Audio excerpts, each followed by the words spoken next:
주말 밤 8시 40분쯤 열이 나고 경련 증상을 일으킨 2살 A양. A양 어머니는 곧바로 119에 전화했고 11분 만에 구급대원이 집에 도착했습니다. 하지만 구급차는 바로 출발할 수 없었습니다. 지금 받아주는 데가 다 없기 때문에 어머님도 같이 돌리셔야 돼요. 이렇게 구급대원이 말씀하시더라고요. 10여 분 동안 경기 서북권역 병원 6곳에 전화했지만 모두 받을 수 없다는 대답뿐. 급한 대로 집에서 가장 가까운 대학병원으로 향했지만 역시 진료를 거절당했습니다.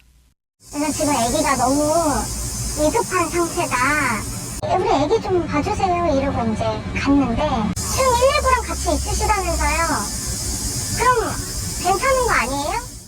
겨우 12번째로 연락한 병원에서 응급 진료를 받았지만 119에 신고한 지 1시간이나 지난 뒤였습니다.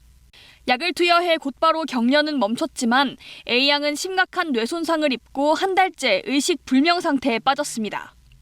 구급대원은 당시 A양의 상태를 시급히 진료가 필요한 상태로 판단했습니다. 하지만 수도권 병원 11곳은 진료할 의료진이 없다며 이송을 거부했습니다. 다른 곳에서도 소아과 의사를 찾기 어려운 상황인데 소아과 의사가 없다는 이유로 소아 환자의 진료를 받지 않는다면 법에서는 정당한 사유로 보기는 어렵겠죠.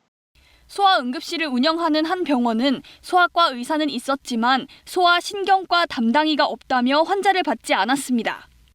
소방청에 따르면 올 상반기에 병원의 거부로 4차례 이상 환자를 재이송한 사례는 17건에 달했습니다. KBS 뉴스 배지연입니다. 하루 40여 명의 환자가 찾는 건국대학교 충주병원 응급실. 어제부터 평일 밤 9시부터 다음날 오전 9시까지 야간 시간대와 주말과 공휴일 진료를 중단했습니다. 응급실 전문의 7명 가운데 5명이 업무가 너무 많다며 한꺼번에 사직했기 때문입니다. 우리 같은 사람은 아직까지는 괜찮은데 더 중 환자도 있을 것이고 여러모로 걱정돼요. 세종 충남대병원 응급실도 전문의 15명 가운데 8명이 사직하면서 우선 저녁 6시 이후 성인 야간 진료를 중단했습니다. 전문의 5명 가운데 2명이 휴직한 강원대병원 응급실도 오늘부터 야간 진료를 중단했습니다. 서민들은 죽으라는 거야? 어떻게 되는 거야? 그래가지고 그걸 어떻게 곤쳐요? 어떻게 곤칠 수가 있어요? 수도권에서도 특정 진료과의 응급수술을 중단하거나 응급실 운영의 일부 중단을 검토하는 병원들도 나오고 있습니다. 대학병원의 응급실 공백으로 환자들이 몰리고 있는 공공의료기관에서도 업무 과중을 호소하고 있습니다. 진료할 수 있는 의사도 지금 5분이 돌아가면서 하는데 우리 못하겠다. 인력 충원 안 해주면 못하겠다고 하셔서 전공의들이 떠난 지 6개월. 그 빈자리를 당직으로 메꾸고 있는 전문의들이 피로 누적을 호소하면서 응급실 운영이 한계에 다다르고 있다고 의료계는 주장합니다. KBS 뉴스 송국혜입니다. 응급실 운영이 일부 제한됐다고 정부가 밝힌 병원은 건국대 충주병원과 세종 충남대병원, 강원대병원입니다.